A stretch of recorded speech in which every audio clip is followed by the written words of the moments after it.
Na ir kągi, mėly raseiniškiai, kviečiame pietus praleisti su laida Be pietų su meru. Sveiki, mere.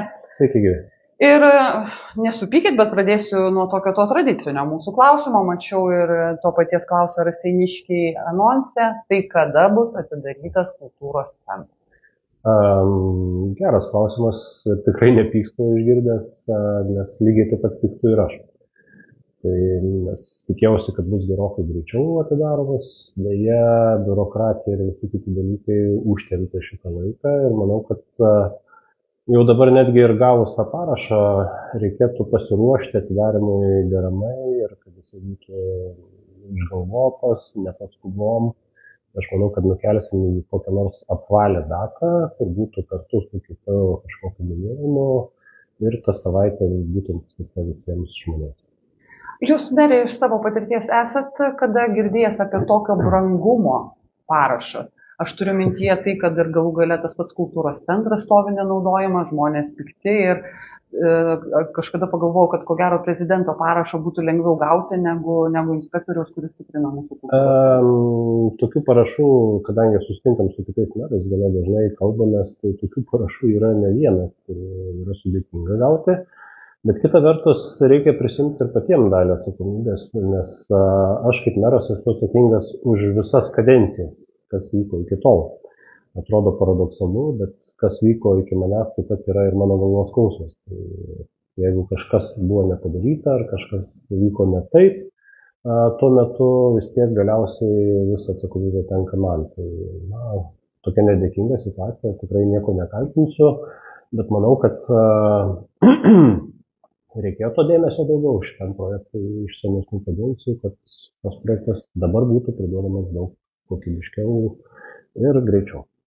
Sugrįžkim prie tokių ūkiškų problemų ir šiek tiek esu paplanavus pakalbėti apie žvyrkelių priežiūrą, asfaltavimo darbus mūsų rajone ir pakalbėkime apie žvyrkelius. Ar ne, iš tikrųjų kažkada esam kalbėję, mere, kad mūsų rajonas ko gero turi daugiausiai žvyrkelių Lietuvoje, ne? Nesuklysiu, taip sakyti. Ten nėra daugiausiai žvyrkelių, bet yra toksai indeksas žvyrkelių kokybė, apskritai kelių dangos kokybė. Tai Raseinių rajonas yra visoje Lietuvoje vis dar tą rodiklį išlaikantis tarp pirmųjų. Tai yra daugiausiai kilometrų turintis blogiausios dangos kokybės atžvilgių rajonas. Mes kol kas pirmaujam tuo. Iš savivaldybės pusės žvyrkeliai, kurie priklauso mums, mes stengiamės prižiūrėti per seniūnijas, tvarkome juos, bet yra nemažai kelių, kurie priklauso Lietuvai. Ir dažnai bendraujant su gyventojai, šnekantis, mes pastebime, kad gyventojai nelabai žino, kurie mums priklauso, kurie ne mums priklauso, bet vis tiek klausia bendrai apie kelio kokybę. Tai, tenka prisimti dalį jų atsakomybės ir vėl Lietuvos ir gyventojams išaiškinti, kad kelias ne mums priklauso, jį turi prižiūrėti kiti ir taip toliau, bet tas gyventojų neguodžia, nes gyventojas tikisi, vis tiek, kad tas kelias būtų tvarkingas, jo kasdienį darbą, parduotuvę ir taip toliau važiuoja. Tai po truputį Lietuva perdavinėja gatves ir kelius savivaldai. Nuo kitų metų tai bus aktyvus procesas, dabar tai derinimo dar kol kas pozicijose. Tai kai perduos savivaldybei, turbūt mes juos ir pradėsim adekvačiai prižiūrėti. Tačiau yra problema, mums tos kelius perduoda be finansavimo. Tai reiškia, kad mes iš vidinių resursų turėsime atrasti tų kelių tvarkymo pinigus. Tai yra galvos skausmas mums, bet kadangi, kaip sakiau, mes tokį politinį sprendimą priėmėm, kad savo žvyrkelius tvarkysim, turėsime atskirą žvyravimo, gradiriavimo programą, tai manau ir tiem perimtiem keliam turėsim atskirą irgi programą, kur galėtumėm tvarkyti, prižiūrėti, kad būtų deramai atlieptų į gyventojų lūkesčius. Kuri seniūnija yra, sakykime, kuriai labiausiai reikia tos pagalbos, jinai daugiausiai turi tų žvyrkelių ir žmonėms tiesiog yra jau kokybės gyvenimo klausimas? Statistiškai, jeigu žiūrint, kadangi žvyravimo programą pagal žvyrkelių ilgius skirstam, tai daugiausia turi Ariogalos kaimiškoji seniūnija. Tačiau ar tai yra prasčiausias kokybės dangos atžvilgiu, tai yra turbūt kiekvienoje seniūnijoje rastumėm po 5-6 kelius, kurie labai prasta būklė yra.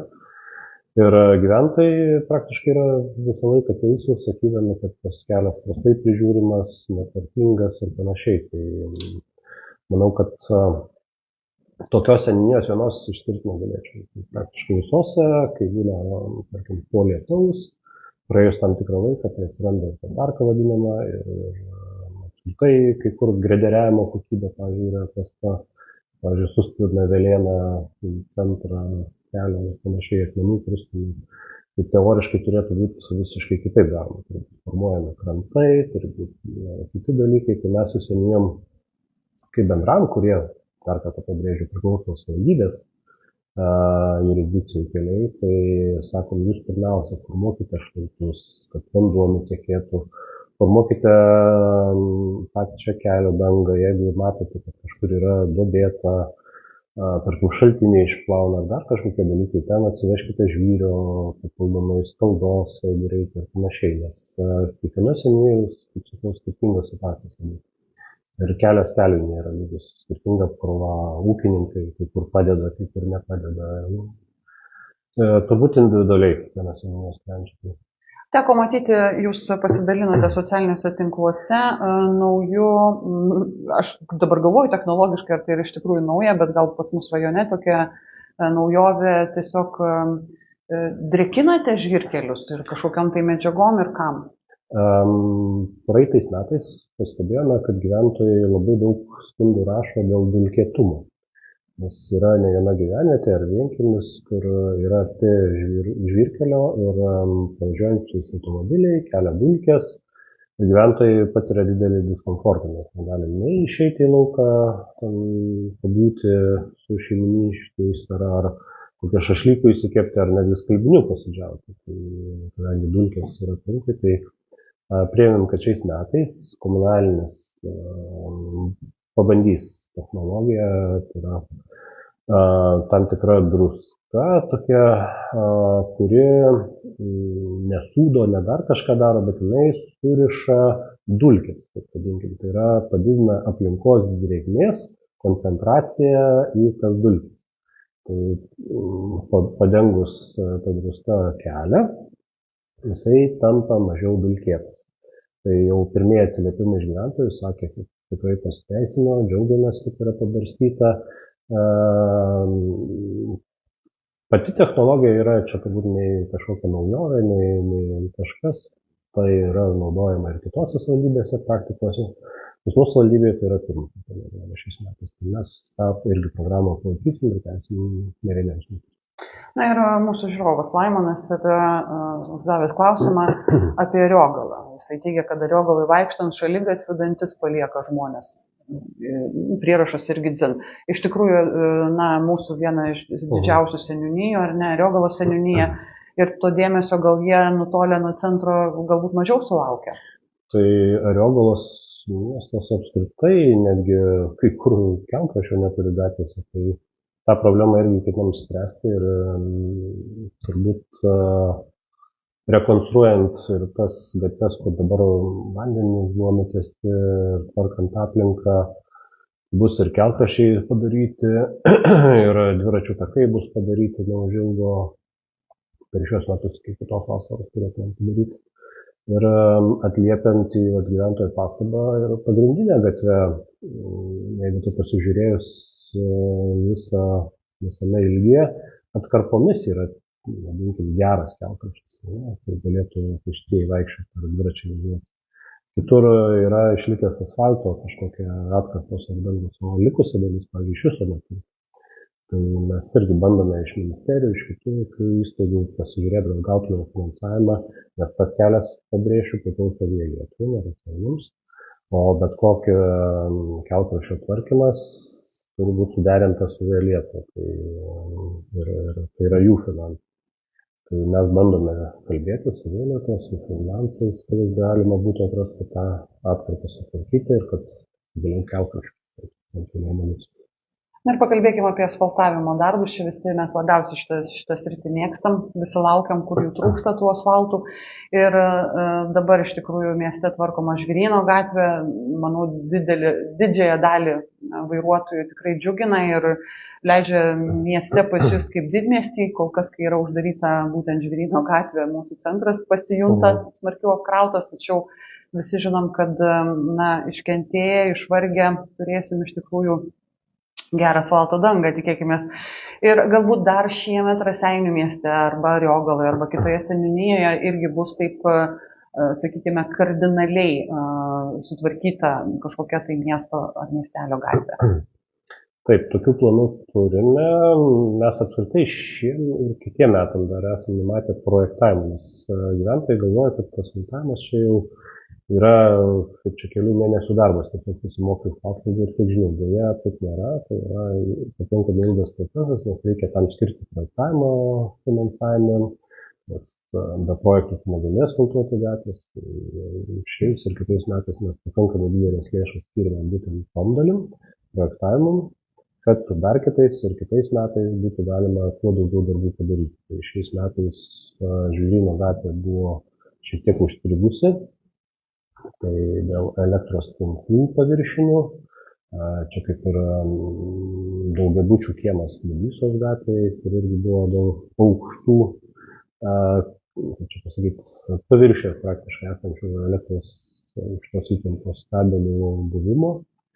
Tai teko paskui su ESO derinti, kad nesigilinti, čia aš gal nevarginsiu žmonių su visais niuansais. Tai tiesiog kažkada sovietmečiu, kai tiesė kabelius, nebūtinai laikėsi visų reikalavimų ir nekasdavo tiek giliai, kiek turėtų kas. Tai tiesiog nutiesdavo ir užkasdavo pusmetrį, mažiau negu giliai. Dabar mums tai darant, tvarkant kelius aikšteles, atrandam, kad tie kabeliai yra paviršiai ir reikia spręsti. Tada iš naujo, tada stabdai darbus, tada vėl su ESO derinį iškėlimą, kas yra su ESO susidūrę, žino, kad yra pakankamai sudėtinga. Tai, bet aš nesibėdavosiu ir tiesiog atsakydamas į klausimą, turbūt pasakysiu, kad yra pakeista kelių tvarkymo eilė, nes seniau buvo sudėliota, mes peržiūrėjom ir pamatėm, kad ten buvo šiek tiek improvizuota, jeigu taip galima pasakyti. Ši tvarka dabar yra sutvarkyta teisingai, tai yra pagal realius reikalavimus, kad nebūtų jokių interpretacijų, tai yra balai skiriami, tai jie privalo būti skiriami, aš taip labai miglotai gal pasakoju, bet esmė tokia, kad dabar visa kelių tvarkymo eilė yra gerokai skaidresnė negu buvo. Jeigu trumpai, kaip tie keliai atsidūrė pirmoji vietoje, kokia ta tvarka galbūt, kad žmonės įsivaizduotų, už ką tie balai yra skiriami ir kaip, sakykime, tos gatvės išsidėlioja tam eiliškume? Kaip pavyzdys, yra, man atrodo, 7 ar 8 punktai, kur yra galima gauti balų.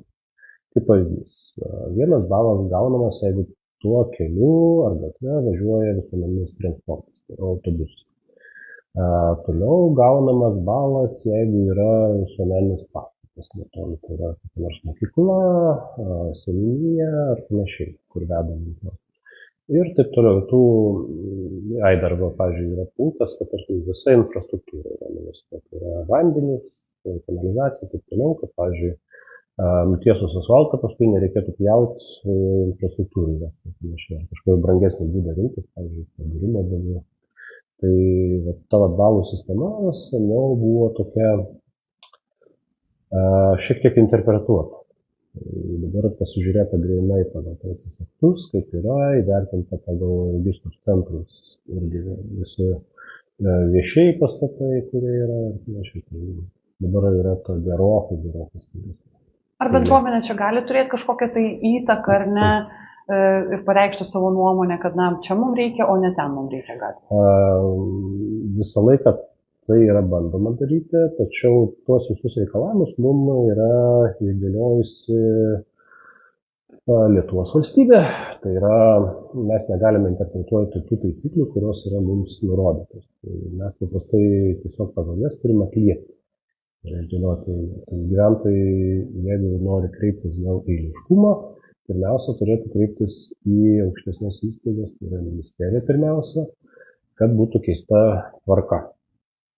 Kad, pavyzdžiui, būtų labiau atsižvelgiama į kažkokius kitokius kriterijus. Tai yra ne apie, tarkim, infrastruktūros turėjimą, ne viešuosius pastatus, ne dar kažką, bet, tarkim, gyventojų srautų, judėjimo, dar kažkas. Nes kai kur tie kriterijai, tokie su klaustuku vadinkim, tai būtų galbūt irgi tikslinga pakeisti pačią metodiką. Pakalbėkime apie daugiabučių namų aikšteles ir kiemus. Kiek planuojama per šiuos metus jų sutvarkyti, galbūt išasfaltuoti? Kaip ir kiekvienais metais, atsiprašau, truputėlį atsigersiu, užkimę. Pavasariniai orai. Aš nežinau, ar jos galima tai pavadinti, bet, gegužė. Jo, tai mes, kaip ir kiekvienais metais, turime numatę ir finansus, ir projektavimo stadijoje tam tikrus projektus, kur yra renovuoti pastatai.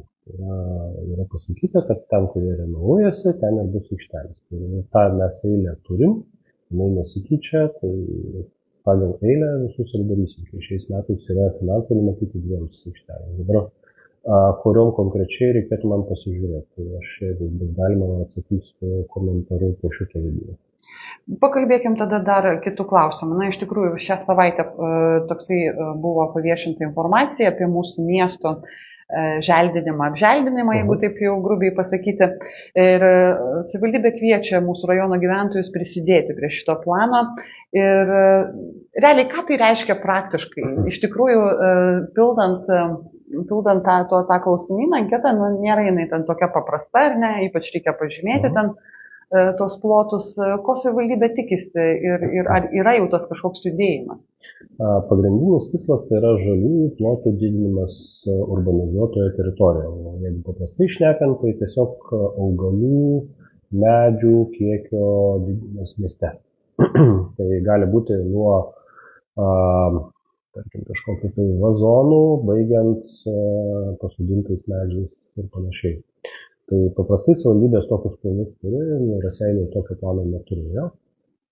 Tai manom, kad yra tikslinga padaryti tokį planą ir sutvarkyti mūsų visą infrastruktūrą. Tai yra pritaikyti šiek tiek gyventojams, kurie ne tik tais nori riebučiais pasižiūrėti didžiosiose aikštėse, bet tie, kurie nori ir grožio, gamtos kažkokio, tai būtų krūmo, gėlių ir panašiai. Kad tai būtų ilgalaikiai sprendimai, nebūtų vienkartiniai, pavyzdžiui, kažkokių gėlių pasodinimas ir maždaug to ir tiek žinių. Tai mes norim tiesiog su gyventojais dar pasitarti, kur jie to norėtų, kaip jie tai norėtų matyti ir kaip tai būtų galima įgyvendinti. Tai mes tą planą ruošiamės, tai turbūt tie planai turės būti ir Riogalai kažkada padaryti, ateityje ir kitiem kaimeliam. Tai šiai akimirkai tai yra nesėkmė. Ar juda, ar žmonės domisi? Aš mačiau po jūsų postų socialinėme tinkle, žmonės ten komentuoja, siūlo. Tai tiesiog kokie pastebėjimai, ko žmonėms labiausiai reikia ir ko jie labiausiai nori, nes, sakykime, galbūt yra dalis, kuriems aktualiau yra daugiau parkavimuose, ar ne, automobilių vietų. Yra žmonių, kuriem aktualiau, kad ir ta pati mūsų nepriklausomybės gynėjų aikštė, kur norisi, kaip daug kas sako, žalumos daugiau, nes, taip, betonas jisai vasarą įkaista. Tai mes to ir klausim pačių gyventojų, kaip jie tai įsivaizduoja. Nes mes ką įsivaizduojam, tai čia yra viena. Nes ta pati nepriklausomybės gynėjų aikštė, kai jinai buvo atidaryta, jinai po kiek laiko sulaukė papildomų medžių pasodinimo. Tai analogiškai ir kreipėmės gyventojus, gal jie dar matytų kažkokią galimybę, kur norėtų, nes mes, atrodo, ten buvo vienas iš klausimų, ar neprieštarautų, tarkim, medžių kirtimų, jeigu reikia stovėjimo aikštelę. Mes pastebim ir gyventojų skundų, ir kitų tokių nuogastavimų, vadinkim, kad miesto centre praktiškai nėra kur automobilio statytis. Daugelis statosi gyventojų kiemuose Ir gyventojai dėl to irgi nerimauja ir sako, kai grįžtam mes, tada nėra kur mums pasistatyti. Tai mes ir sakom, tų galimybių mes labai daug neturim, tai ar būtų galimybė, tarkim, ar jūs norėtumėt, jeigu, tarkim, jums yra poreikis automobilį pasistatyti, kad, tarkim, iškirsti kokius 3-4 metrus. Tai mes to atsiklausom, nepriimam vienasmen sprendimų. Ar planas yra ilgalaikis, tai yra ne šiem metam, ne kitiem metam, ne turbūt kokiam 5-6 metam, kur kokius plotus matyti. Nes kaip pavyzdys, mačiau komentarus, kurie pasiūlymai, kur yra apleistos teritorijos pas mus. Gal būtų galimybė tenais įrengti parką, nes, pavyzdžiui, tenais gyvenamųjų namų teritorijos, turbūt nematytų gyventojai, nes ten yra durpingas sluoksnis ir ten namą statyti ar kažką tokio nebūtų prasminga. Tai būtent to plano matmenimis taip ir žiūrėtume, kur tas sutvarkyti, kur būtų galima apželdinti, o vienas dar iš kitų tikslų yra pasižiūrėti, pavyzdžiui, kur mes galėtumėm atsisakyti betono, asfalto ar kažkokios kitos dangos, ją pakeičiant kitą. Kaip pavyzdys, turime, tarkim, daugiabučių kiemus. Tai gal gyventojai, pavyzdžiui, norėtų vietoj seno kažkokio duobėto asfalto turėtų tokias nors ažūrinės trinkeles su žole, pavyzdžiui. Kaip jau yra populiarios dangos, tarkim, lankytinos vietos. Tai gyventojai turbūt pasisakys, išsakys savo lūkesčius, nuomonės ir pagal tai valdysim tą planą padaryti. Ko gero, tiesiog reikėtų paskatinti, ar ne, kad ir iš tikrųjų reikės truputėlį skirti laiko, bet ir įdomu ir galų gale, kiekvieno išreikšta nuomonė, jinai yra vertinga, taip? Kita vertus, mes vis tiek tokie žmonės esame, kur norim tos gamtos arčiau savęs. Tai kiekvienas augaliukas, kiekvienas medelis, jisai padidina ir bioįvairovę ir kartu suteikia tam tikro jaukumo. Tai norime, kad miestas būtų kuo žalesnis ir kuo jaukesnis, nes kai susisiekėm su specialistais, kurie rengia tokius planus, tai mūsų miestą palygino su Kauno miestu. Tai irgi buvo mastelis 1:1, tai Kaunas yra gerokai žalesnis kaip miestas negu Raseiniai. Ten tam tikrą centrinę dalį išskyrė. Tai norisi, kad Raseinių miestas būtų toksai labiau jaukus, karštą dieną būtų galima vaikščioti be didesnio streso. Pakalbėkime apie dalyvaujamąjį biudžetą, ar ne? Pernai metais toksai startas buvo ir šiemet, kiek girdėjau, bent jau mokyklose jau vyksta procesas ir berods gal jau netgi įvykęs. Ar jau gyventojai, tie, kurie baigia mokyklas, suaugę žmonės, jau irgi gali pradėti siūlyti kažkokias tai idėjas? Taip, po truputį irgi gauna pagreitį antrieji metai dalyvavimo biudžeto, nes pirmaisiais metais pernai išbandėm, pasižiūrėjom, kad tikrai neblogai, gyventojai siūlė geras idėjas, jas įgyvendinom. Dabar ateina antrųjų metų eilė, tai yra 2 etapai. Pirmasis etapas buvo mokyklose, kai kurios netgi yra nusprendusios, ką jos norės daryti ir kai kurios yra padariusios. Pamačiau sportinę invertorius nusipirkę ir renginių įvairių prisiplanavę. Tai yra antroji dalis, tai yra gyventojams. Tai gyventojai netrukus bus kviečiami teikti paraiškas, tai norėčiau pareklamuoti, kad visi pasiruoštų, apgalvotų, kai bus pateiktos sąlygos, ką jie norėtų padaryti visam rajone. Pabrėžiu visam rajone, ne Raseinių mieste, ne Ariogaloje, ne Viduklėje ir Šiluvoj. O kur jie nori, pavyzdžiui, tai yra visa teritorija Raseinių rajone, kur jie norėtų kažką padaryti. Ar tai piliakalnį kokį nors, pavyzdžiui, sutvarkyti, ar kažkokį gėlių parką padaryti, ar dar kažką. Čia laisvai, ką jūs norėtumėte, tą jūs pasiūlykit. Tai kviečiu sekti rajono savivaldybės puslapį, kai bus teikiama informacija, kaip tai būtų galima padaryti. O kas norėtų pasižiūrėti, kaip pernai vyko, tai yra internetiniam tinklapį dalyvauk.raseiniai.lt. Gali nueiti ir pasižiūrėti, kokie buvo pernykščiai projektai, kokie siūlymai ir kaip juos sekasi gyventi. Žiūrėkit, aš tokį paprastą klausimą turiu.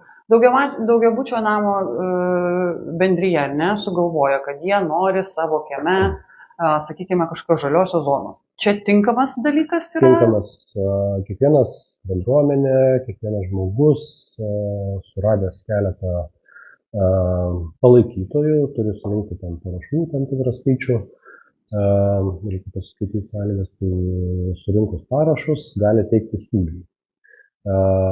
Tie siūlymai toliau keliauja komisija, įvertina, ar atitinka sumą, ar atitinka taisyklės, ar atitinka galimybės įrengti, pavyzdžiui, per šios metus ir taip toliau. Ar nereikia tam projekto kažkokio, ar neatsiranda papildomų kaštų dėl to. Tai paskui leidžia pakoreguoti tą projektą matymą ir paskui teikia visiems žmonėms balsuoti. Jeigu visi žmonės nuspręstų, kad kažkuriai bendruomenei reikia žalios zonos ir jie laimėtų, nes dalyvavimo biudžeto esmė yra telkti visus idėjai. Tai jeigu bendruomenė sugebėtų visus organizuoti aplinkinius žmonės, kad palaikytų tą idėją, jie gali laimėti. Supratau. Turim keletą konkrečių klausimų iš gyventojų. Vaikų žaidimo aikštelė Maironio parke. Ar planuojamas tvarkymas? Jei taip, kada? Nes ne tik, kad varganai atrodo, sako klaustoje, palyginti su kitais miestais, morališkai pasenusios, bet ir dabartiniai renginiai toje bus nesaugus naudojimai. Iš tikrųjų, taip, Maironio parkas yra toks traukos centras ir tenka sutikti, kad taip ten jau įranga nekaip apmokama. Tai su seniūnija yra kalbėta apie tai, seniūnas yra įsipareigoję šiais metais tą erdvę sutvarkyti. Tai tai klausimas buvo, ar demontuoti tuos senuosius, kurie yra nesaugus. Tai mes pasižiūrėjom galimybę remonto, ar ten apsimokėtų dar suremontuoti, seniūnija dar planuojam susitikimą, bet šiais metais planuojam stipriai atnaujinti būtent šitą dalį, galbūt ją praplenčiant, ne vien tik tai pakenčiant senuosius, nes labai didelis gyventojų poreikis. Nes maži vaikai ateina ir pasistipti, ir pažaisti. Ir įvairių amžiaus grupių reikėtų tiek supinių, tiek karstinių įvairiausių, nes labai skirtingi vaikai yra, vieni augę jau gali ant didesnių supinių kažkokių būti, o mažesniam reikia tam specifinių, kad jos būtų saugios visų pirma. Yra būtų, kad neišti paklotai ar dar kažkokie dalykai, kad nenutiktų kažkokių nelaimingų atsitikimų, traumų ar dar kažkokių dalykų. tą reikės visą įvertinti, bet seniūnas šiais metais turėtų tai padaryti ir įgyvendinti. Bet tai turėtų būti ir ilgalaikė programa netgi. Tame parke turbūt ir plėsti ir visokius kitokius įrenginius padaryti. Nes miestų parkas yra labai gyvybingas. Jaunimo tikrai daug, vakarais ir augesni žmonės vaikšto, tai manom, kad ten turėtų vienas iš traukos objektų būti tiek sporto, tiek laisvalaikio užsiėmimam, tiek ir kitokiam pramogom. Tai parką reikia pilnai išnaudoti ir inventorių reikia naudoti. Nes yra kalba ir apie suolelį, kurie dabar yra, vadinkim, nežinau, čia iškelti gal šalnos ar nusidėvėję dėl grunto tam tikro pasėdimo, tai, pavyzdžiui, ant jų net nepatogu sėdėti, jie yra pakankamai aukšti. Tai ta amfiteatrinė dalis, kur yra, irgi reikėtų jas sutvarkyti, planuojame to atlikti. Du tokie ūkiški klausimai apie kelius, be abejo, kas yra aktualu rajono gyventojams. Tai klausimas Šiluva Šaukotas, jeigu gerai perskaičiu. Šaukotas. Kada planuojama asfaltuoti, ir kitas rajono gyventojas sako, kad kelias Auškeliai Lioliai yra jau ne Žvyras, o Bruka. Taip, tai Šaukoto reikėtų pasižiūrėti Liuškume, kuriame yra, bet čia dabar bandau prisiminti lygtais, ar mūsų ar ne mūsų kelias. Aš dabar tą patį pagalvoju, ar tai nekeliamės Auškeliai Lioliai. Nes reikėtų dar ir pasižiūrėti. Tai aš gal komentaru patikslinsiu į šitą video, kur eilę parašysiu, ir galbūt net nuorodą, nes vėl Lietuva skelbia visų kelių eiliškumą. Tai kelias priklausantis vienetai, tai mes tą nuorodą turbūt įdėsiu komentare. Jeigu tai yra savivaldybinis kelias, dar pasižiūrėsiu, tai irgi eiliškumą įdėsiu lentelės formą. Ačiū. Ir dabar pabaigai, tikrai labai norisi jūsų pakvietimo, kad rajono gyventojai galbūt kas girdėjo, kas negirdėjo, ryt Raseinių rajone iš tikrųjų yra didelė šventė, labai laukiami yra visi rajono gyventojai, tad merė. Tai visus gyventojus rytoj norėčiau pakviesti ne tik į Kryžkalnį vakare, bet į Žabliajos Botkaus sodybą, kas žino, kur yra, tai kviečiu visus, tikrai geras renginys, geras koncertas. Manau, kad labai svarbu kiekvienam gyventojui prisiminti savo istoriją. Tai tie, kurie pamiršta, kaip buvo praeityje, dažnai kartoja klaidas ir ateityje. Tai kviečiu visus prisiminti šį garbų žmogų, mūsų kraštietį, paminint jo 100 metų gyvenimo jubiliejų. Pagrindė renginiai vyks nuo 18 val. Jeigu gerai pamenu, Pakapurnio kaime, taip, Tėviškėje Partizano, ir nuo 28 val. Visi yra laukiami Kryžkalnyje. Tai orientaciniai, kur tas kaimelis yra, tai jeigu iš Raseinių važiuojant, tai link Lenkelio. Tai yra žvyrkelis, vienintelis turbūt žvyrkelis iš Raseinių vedantis, tai į šiaurę važiuojant.